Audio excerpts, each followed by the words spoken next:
axolotl meringues today in 3 different colors. So I'll start with yellow, and then we'll do a row of brown, and then a row of pink, and we'll just alternate.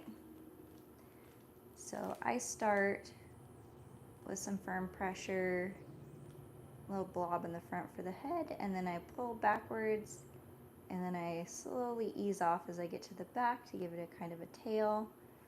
So it ends up looking like a really long raindrop shape. So I'll just repeat that for all the bodies. Then we'll go in and add some details.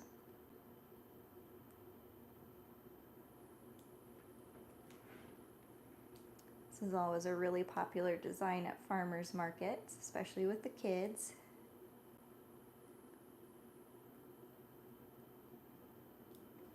Alright, now that we have the bodies on there, I'm gonna add some little arms and legs. So maybe I'll start with the back legs. And I just put the piping tip into the body of the meringue. Oh, thank you.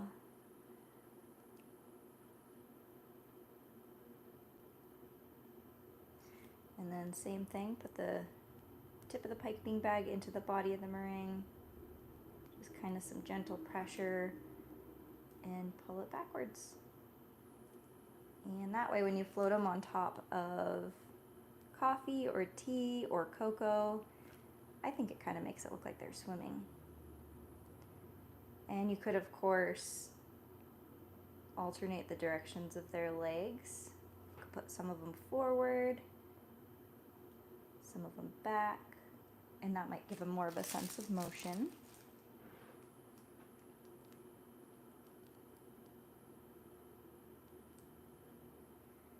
And when I get towards the end of one of the legs or arms, do kind of a little twirling motion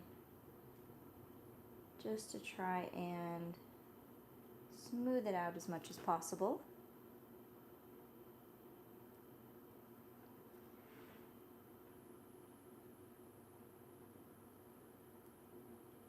And I try not to get them too thin, because the thinner little pieces sticking out are, the more likely they are to break after baking, since meringue is so brittle.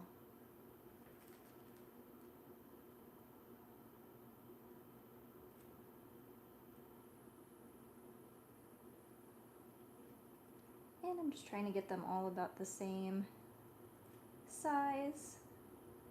Doesn't always turn out exactly the same, but as long as they're cute, that's what matters.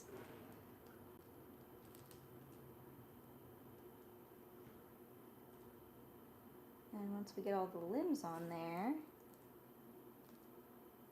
I'm going to give them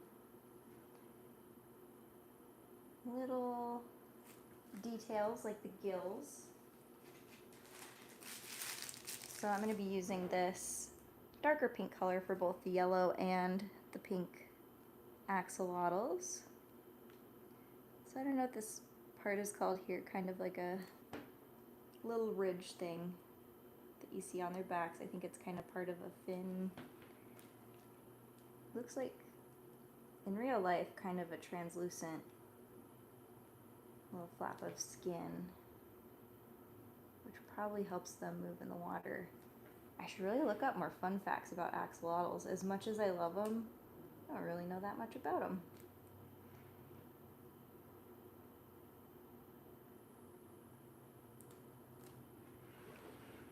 Alright, and then we'll add their little gills. So I do 3 little prongs. I start at the base of the head here, firm pressure, and just kind of pull outward. A little swirl to round it. Kind of stack another one on top. And I try to do a little bit of a upward angle on this last one.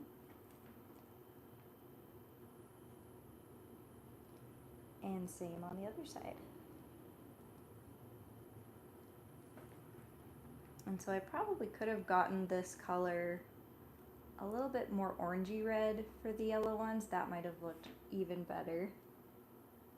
But I still think it's going to look cute with this kind of pink color. And one of the things I love about this set is that the pink and yellow and brown end up looking really pretty together.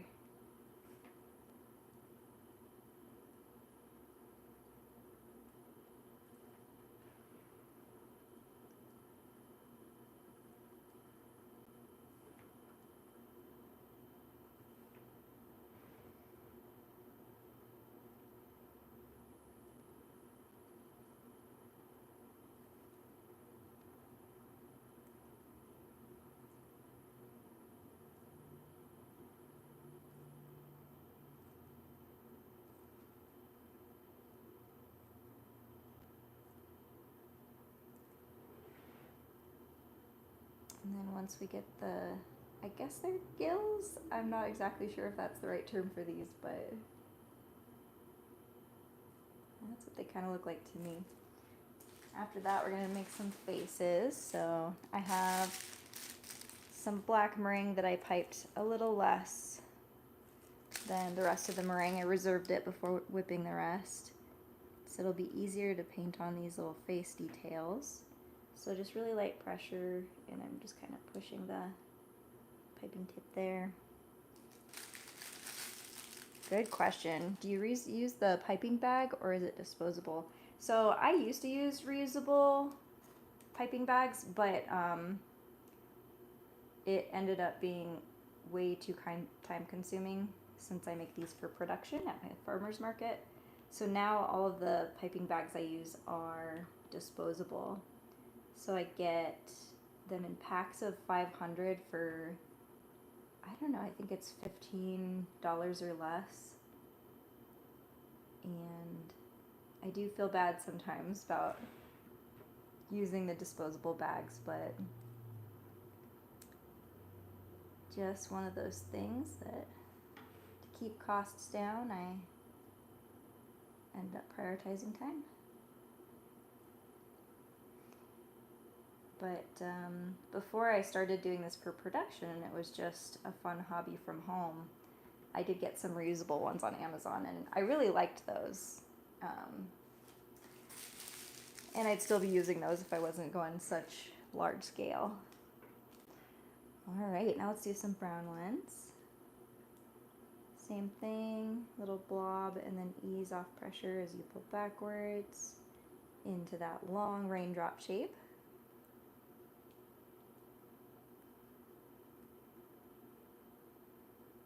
And that one looked a little bit wider, but maybe that's okay.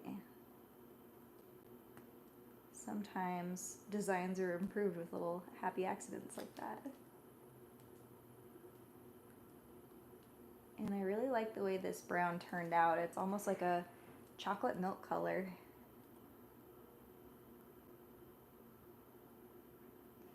Tried to get them all kind of pastel this time around.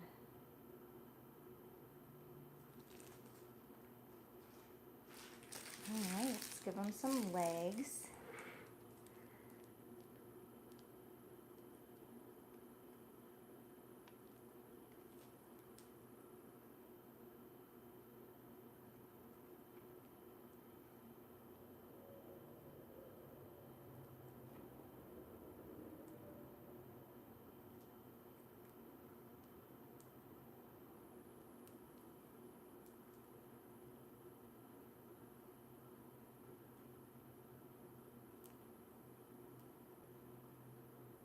These brown ones always remind me that I think there's a bigger amphibian called a mud puppy that looks similar to axolotls, but maybe they're bigger.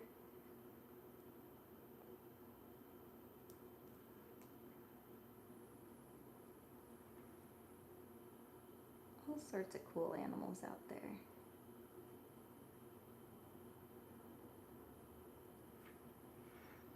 And these little guys are sometimes really fun to put into kind of a series of pond animal meringues. So I've made pink axolotls, frogs, and ducks before, thinking that would be kind of cute for spring, kind of rainy season, pond theme.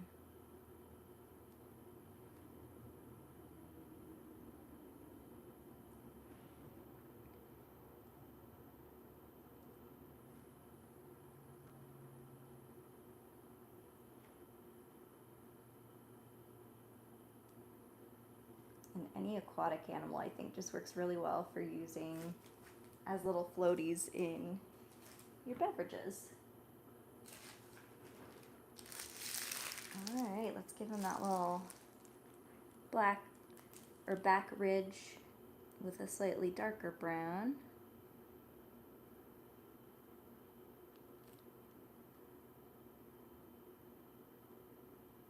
This guy's got a little short tail.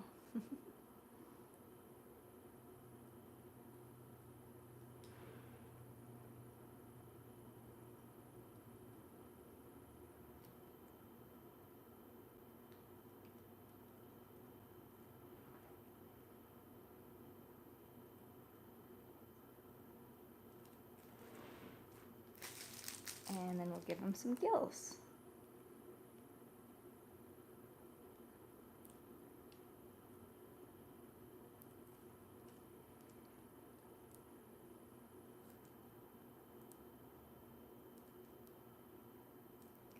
In the past, I think I've made both the bodies a darker brown and the gills a darker brown for even more contrast.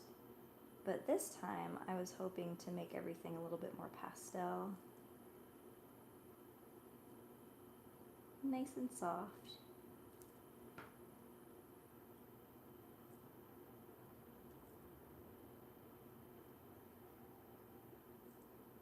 Although there's a chance it could still darken over time and after baking, so we'll see.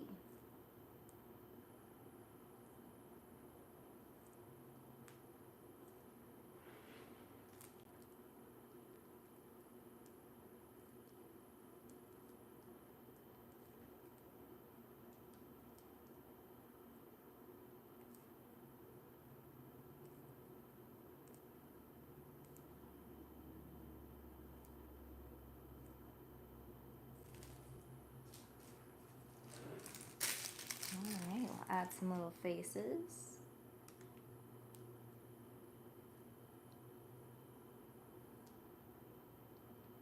And I have a fondant needle on standby if I need to make these mouths a little bit thinner. But I'm thinking they're not too bad right now. So I'm just going to keep using the piping bag. Kind of a little smile. Just going to dot the eyes really gently. And with minimal pressure, just kind of draw the smile on.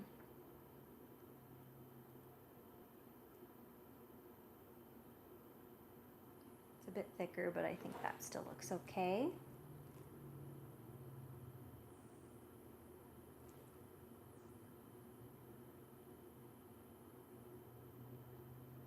Alright, another row done, and then we'll do a row of pink axolotls because I think they look really pretty on the tray that way.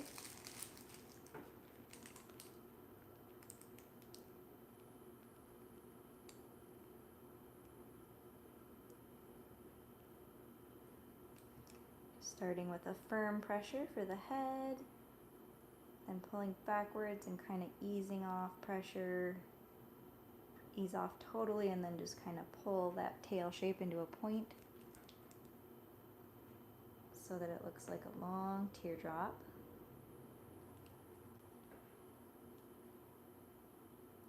Might even help to angle the piping bag instead of just straight up at more of like a 45-degree angle.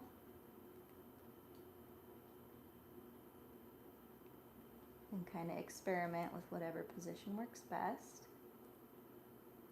And this one's a little bit wider around the middle. It happens sometimes. And let's give them some legs. Hi, Amethyst. Yep, we're doing axolotls today. I love axolotls.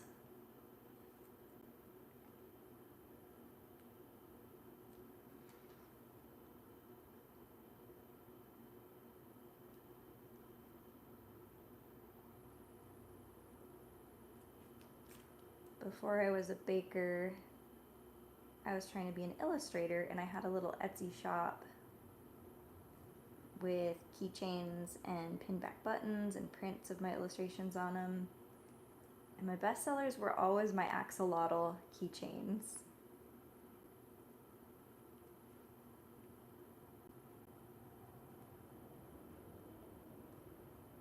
And I had one customer who sent me a picture of her showing her golden axolotl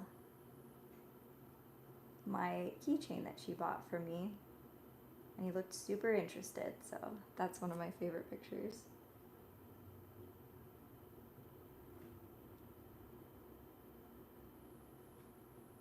And it was really fun because sometimes I'd have moms who'd send me pictures, little fan art pictures that their kids had drawn, and they were either kind of going off of Pokemon drawings I'd done or my axolotls, which always really warmed my heart. Thought that was cute.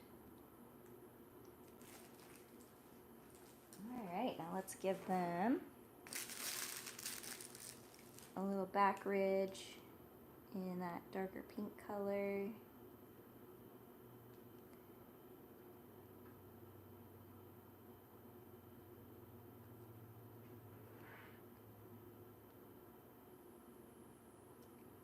Not totally accurate to what axolotls look like, but we're really just trying to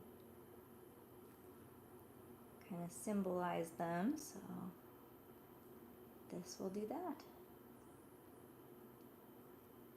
And we'll give them some little gills.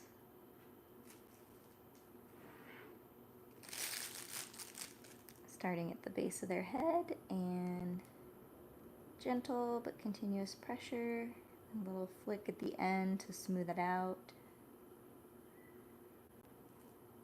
Which color is my favorite?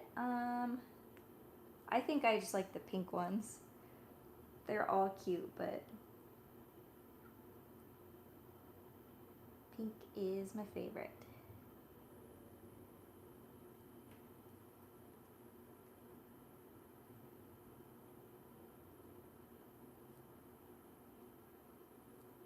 And there's like a little paper towel fiber sticking to the tip. There we go.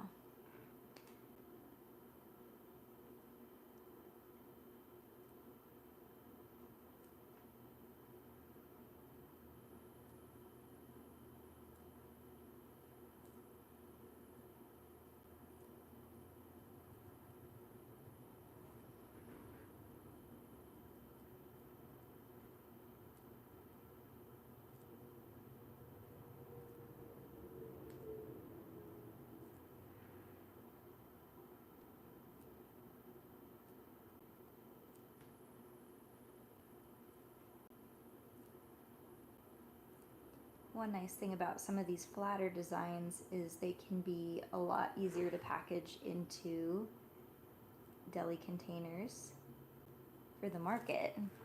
Sometimes it's a bit of a puzzle trying to figure out how to get different shapes and sizes to all fit together as a full 10-piece set. Those eyes turned out a little big. I'll probably make them a little smaller this time. And then just really light pressure to drag the mouth on there. He's got kind of a little sly side smile going on. What's he up to?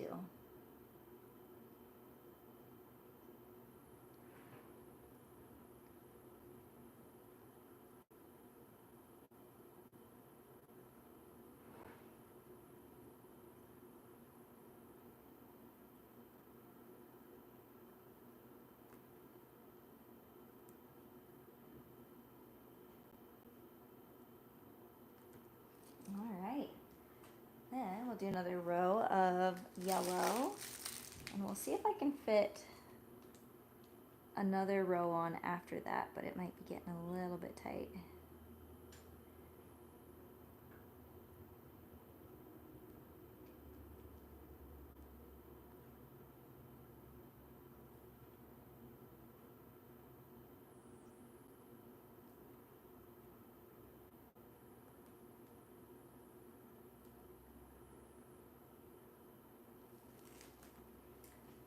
Alright, draw some legs on there.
And add the little back ridge.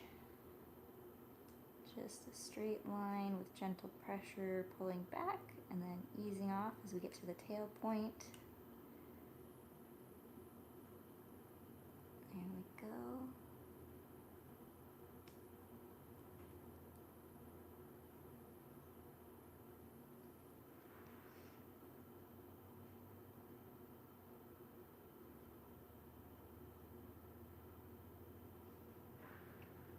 And then do the little gills.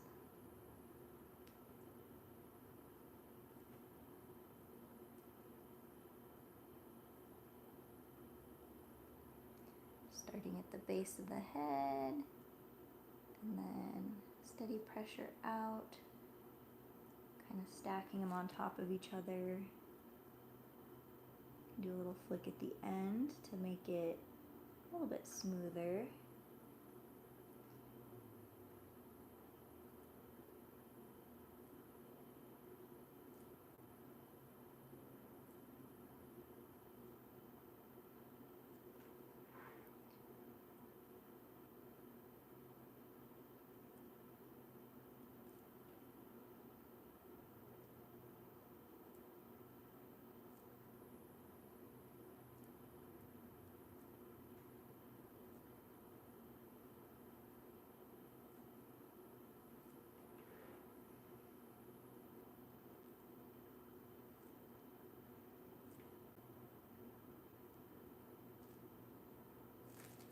And then we'll give them little faces.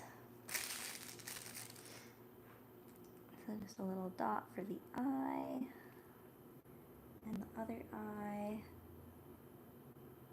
and very light pressure as we draw on the mouth.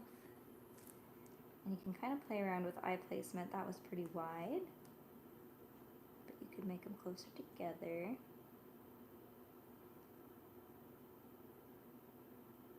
Their smaller is bigger, smile's bigger or smaller.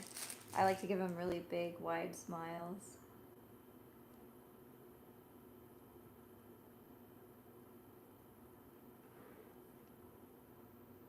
Happy little guys.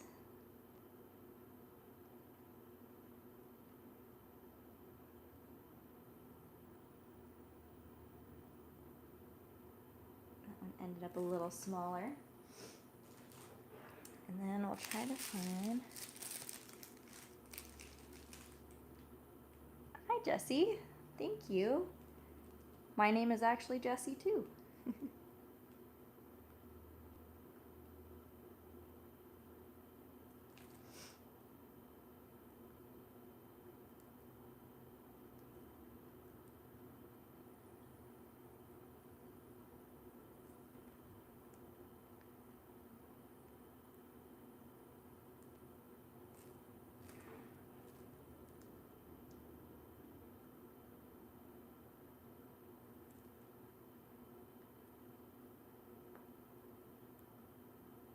Alright, looks like we could just barely fit another one on here, so that's good.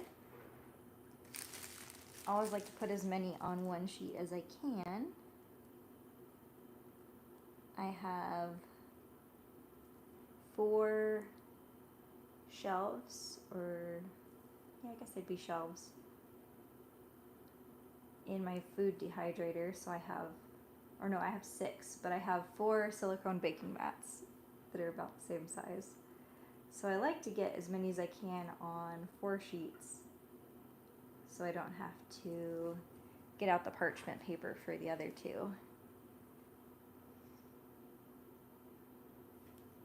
And I'm doing this one a little out of order. We'll see. I think I usually do the legs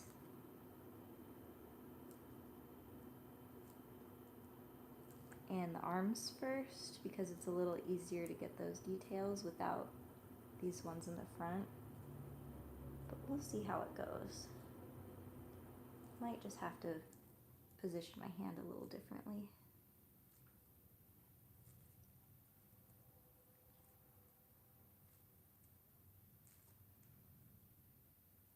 And if you preferred, you wouldn't actually even have to give them legs. I think they look pretty cute with just kind of a long body and gills.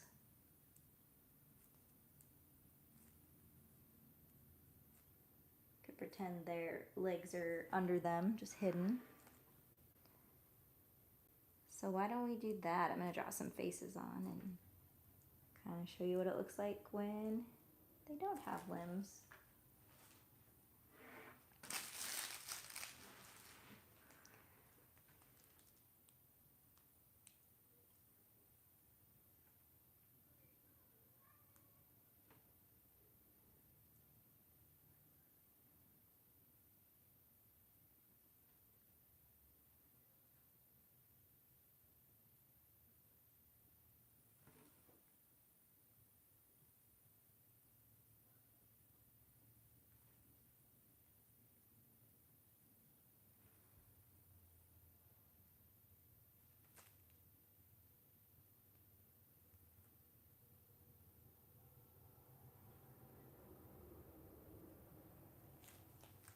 Alright, so that's what they look like without their legs and arms.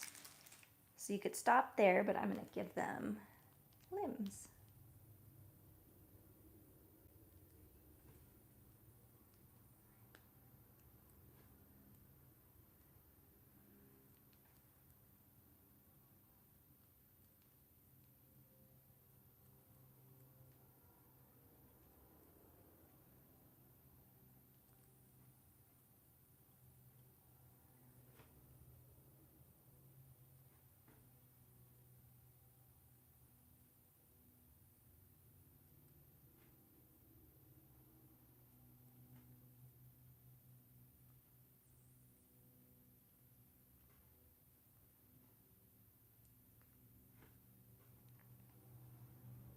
And once I finish up this row, I'm going to put them in the food dehydrator for holding until they're all ready to bake.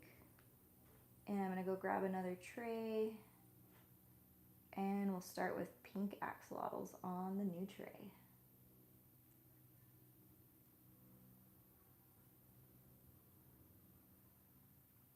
All right, so I'll be right back with a fresh tray.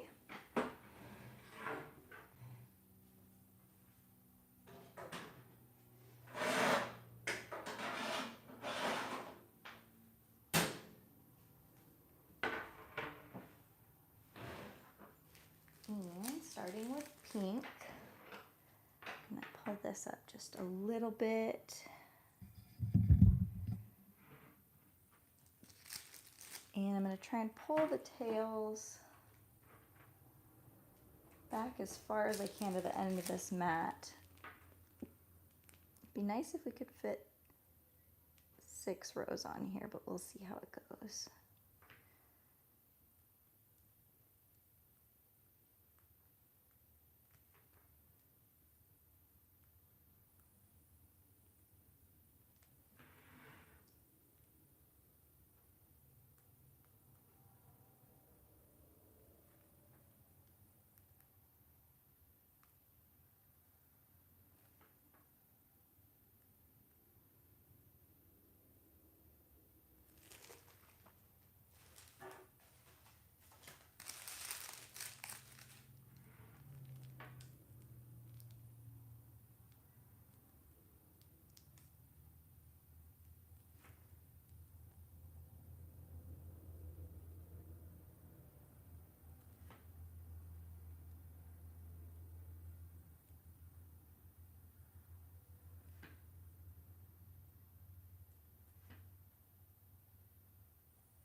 I've been having a lot of fun picking a theme to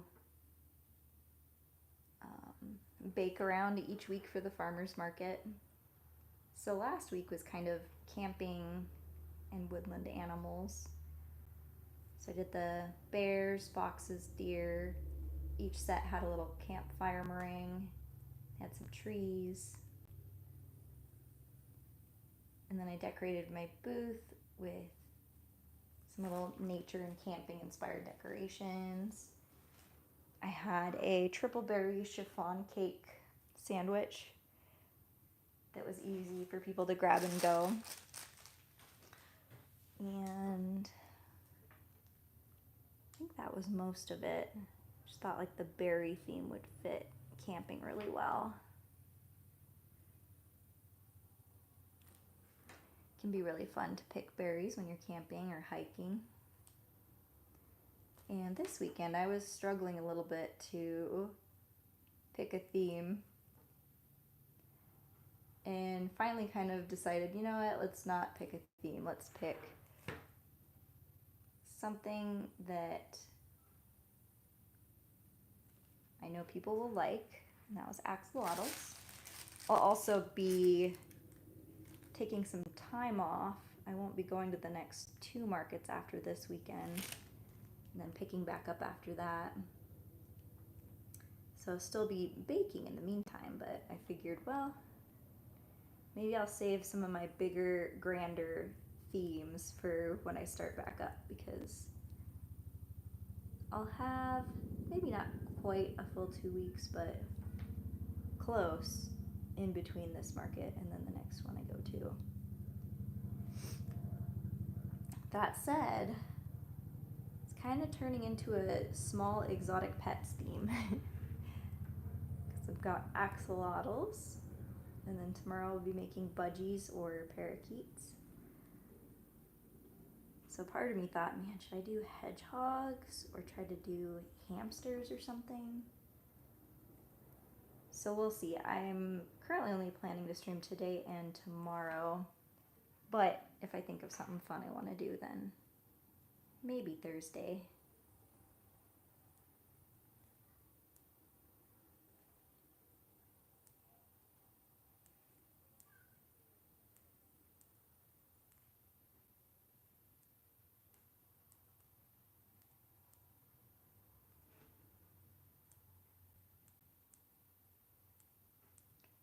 And I had Mother's Day weekend off, so I didn't do the market then, which gave me like another extra week to work ahead. So I'm so stocked up on meringues.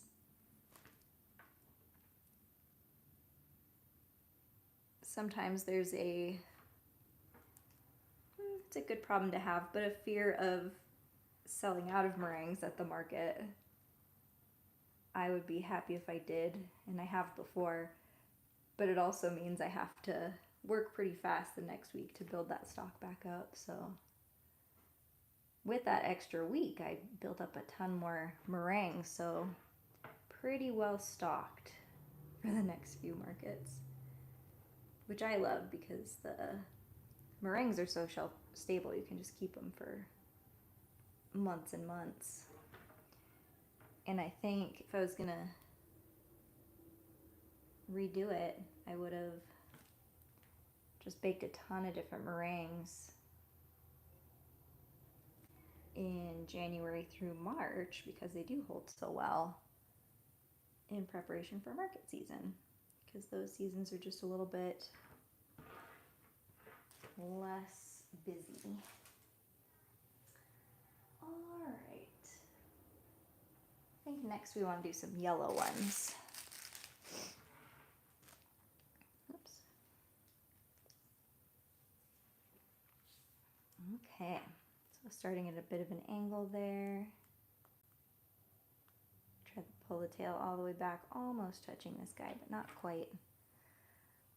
Even though meringue doesn't spread out in the oven like normal cookies do, gravity can still kind of make the meringue flop over, so still like to put a little bit of space in between them, because once they bake together, it'd be a problem to separate them. They're so brittle, you break off pieces you don't really intend to.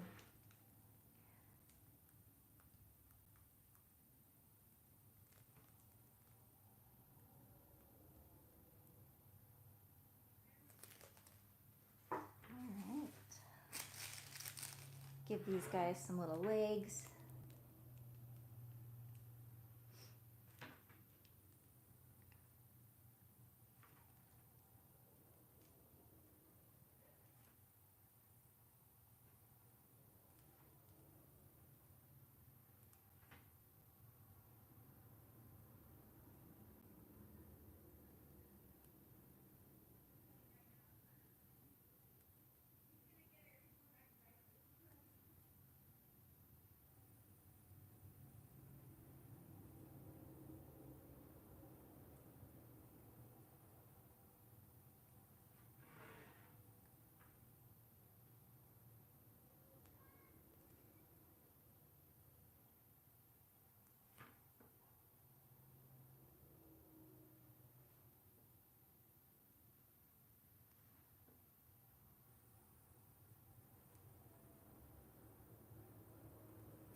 we'll switch over to brown axolotls.